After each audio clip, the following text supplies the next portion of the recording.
कानपुर को सीएम योगी की सौगात। हमारे खास कार्यक्रम में आप सभी का स्वागत है। दरअसल आज मुख्यमंत्री योगी आदित्यनाथ कानपुर के दौरे पे हैं और सबसे पहले वो चुन्नीगंज मेट्रो स्टेशन पहुंचे। यहां 7 किलोमीटर नए रूट पर मेट्रो चलाए जाने से पहले सभी व्यवस्थाएं योगी आदित्यनाथ ने स्वयं देखी और इसके बाद वो कन्वेंशन सेंटर भी पहुंचे, यहाँ निरीक्षण किया और अब नवीन सभागार में विकास कामों और लॉ एंड ऑर्डर की समीक्षा बैठक भी मुख्यमंत्री योगी आदित्यनाथ कर रहे हैं। साथ ही जनप्रतिनिधियों के साथ भी सीएम की बैठक होगी और इसके बाद बता दें कि सीएम योगी बिठूर महोत्सव के समापन कार्यक्रम में भी शिरकत करेंगे। तो कानपुर से बड़ी खबर, जहां मुख्यमंत्री योगी आदित्यनाथ आज पूरे दिन कानपुर में हैं और सबसे पहले चुन्नीगंज स्थित मेट्रो स्टेशन पहुंचे। 7 किलोमीटर का जो अंडर मेट्रो कंस्ट्रक्शन था उसका पूरा जायजा लिया और उसके उद्घाटन से पहले तमाम उसकी जानकारी ली, सारी चीजें खुद देखी उन्होंने। इसके बाद कन्वेंशन सेंटर पहुंचे और इसके बाद नवीन सभागार में कार्यों और लॉ एंड ऑर्डर को लेकर समीक्षा बैठक कर रहे हैं। और ये तस्वीरें हम आपको दिखा रहे हैं जहां पर मेट्रो के कार्य का जायजा लेने खुद मुख्यमंत्री योगी आदित्यनाथ आज पहुंचे हैं चुन्नीगंज मेट्रो डिपो के पास, जहां पर मेट्रो के सभी चीज़ों का उन्होंने स्वयं सारी चीज़ें देखी है। और इसके साथ ही उनके साथ महापौर प्रमिला पांडे भी मौजूद है, तमाम भारतीय जनता पार्टी के नेता भी इस दौरान मौजूद हैं।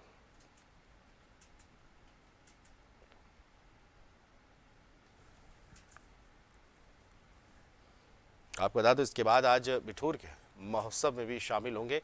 तो आज पूरा दिन मुख्यमंत्री योगी आदित्यनाथ कानपुर शहर में हैं।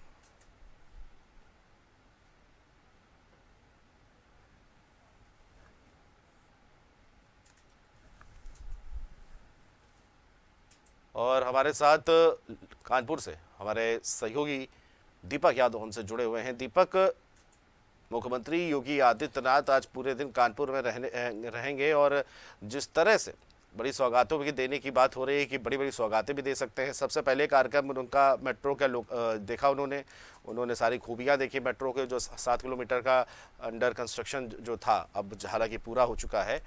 क्या कुछ और इस पर लेकर ज़्यादा जानकारी है?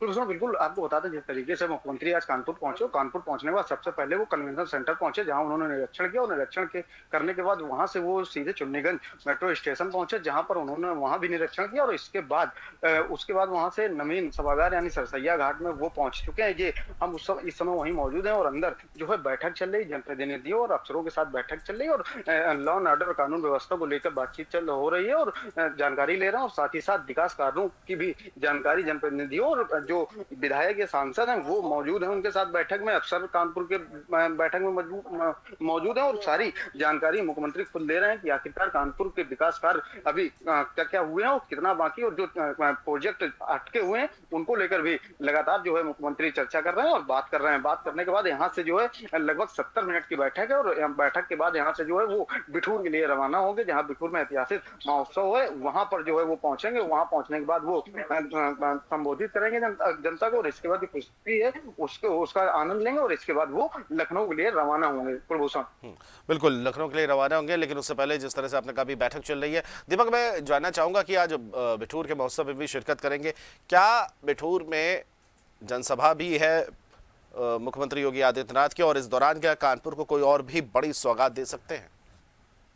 बिल्कुल, यहाँ नवीन सभागार से सीधे वो जो है बिठूर पहुंचेंगे और बिठूर में जो है कुछ देर के लिए वो जो है जनता को संबोधित करेंगे और इसके बाद जो वहाँ कार्यक्रम चल रहा है उसका आनंद उठाएंगे। और अगर बात करें कानपुर विकास कार्यों के लिए तो लगातार बैठक में चर्चाएं हो रही हैं और साथ ही साथ लगभग 1000 से ज्यादा लोगों को जो है आज ऋण भी जो है मुख्यमंत्री खुद दे रहे हैं। और इसके बाद जिस तरीके से मुख्यमंत्री जो है ये सौगात कानपुर के लिए दे रहे हैं और साथ ही साथ जो ऋण दे रहे हैं, तो देखा जा रहा है कि काफी हल्लोल्लास है। जो उद्यमी है उनके लिए जो है हल्लोल्लास का दिन है। जिस तरीके से लगातार विकास कार्यों की बात होती है या रोजगार की बात होती है, विपक्ष निशाना साधता है, लेकिन इसके बावजूद आज ये देखा गया कि कानपुर की जनता को जो है काफी सौगात मिल रही है। और जो कार्यक्रम मेट्रो की बात करें तो मेट्रो लगातार मेट्रो का निरीक्षण किया और अप्रैल से शुरू होने की भी बात सामने निकल के आई कि मेट्रो जो है वो अप्रैल से शुरू हो जाएगी। हालांकि बैठक अभी चल रही है, 70 मिनट की बैठक है, इसके बाद वो सीधे बिठूर पहुंचेंगे और कानपुर की जनता में खुशी है। और ये लगभग 5 घंटे मुख्यमंत्री का कार्यक्रम आज कानपुर में रहेगा और ये कार्यक्रम जो है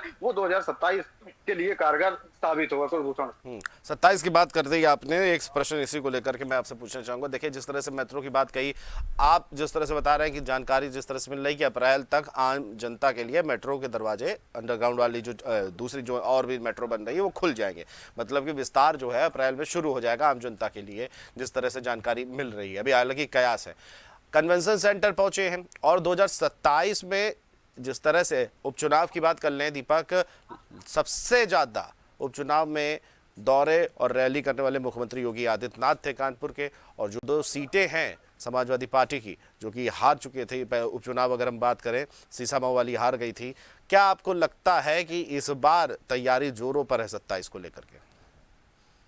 बिल्कुल, जिस तरीके से बैठक चल रही है तो कहीं न कहीं उपचुनाव में जिस तरीके से भारतीय जनता पार्टी को उपचुनाव में जो है सीसामऊ सीट का वो हार का सामना करना पड़ा था, जबकि खुद 2-2 बार मुख्यमंत्री ने कानपुर में सीसामऊ में जो है रैली की थी, इसके बाद उनको हार का सामना करना पड़ा था। तो आज कहीं न कहीं बैठक में इसकी भी चर्चा होगी कि आखिरकार कहाँ चूक रही है, और 2027 में होने वाले चुनाव को लेकर सीसामऊ से कुछ न कुछ अलग से रणनीति बनाई जाएगी, ताकि 2027 में जो सीसामऊ की सीट है वो बीजेपी अपने पाले में कर ले। हालांकि कहा जाता है सीसामऊ जो सीट है वो समाजवादी पार्टी की जो है साख की दावनी है, और हर बार समाजवादी पार्टी के ही खाते में वो सीट रहती है, और इस बार भी बीजेपी ने पूरी कोशिश की लेकिन सीट का जो है उनके खाते में नहीं है, हार का सामना देखना पड़ा था। तो इसकी भी चर्चा जो है आज कहीं ना कहीं जो सभागार में बैठक चल रही है उसकी उठ सकती है, और 2027 की सीसामऊ सीट के लिए एक अलग से ही रणनीति बनेगी। कुलभूषण।